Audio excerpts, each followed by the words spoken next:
welcome back to my YouTube channel. Today I want to talk about why I decided to speak English publicly.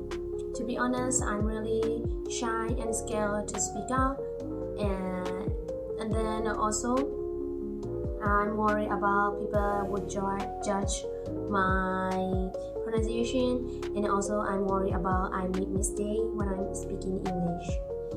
Sometimes I thought I should wait my English is until my English is perfect, and then I realized if I keep waiting, I will never stop.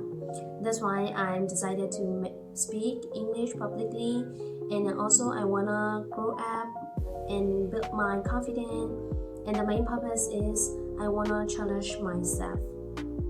So yes, I still make mistakes and I still feel nervous, but every time I record a video, I feel I became a little braver. And the one thing I realized about many people spend their time for learning English, kind of like me, but our English speaking is not fluent yet, so that's why I make this channel to be a safe place.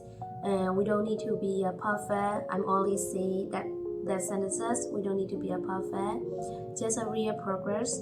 And if you are also scared to start, maybe I think this is your sign, and keep going up. And also stay with me on this channel. And if you have something suggestion for me, you can write it down in the comment, and also subscribe to my channel. Thank you so much for watching my video. That's all for today, and see you in the next video. Bye bye.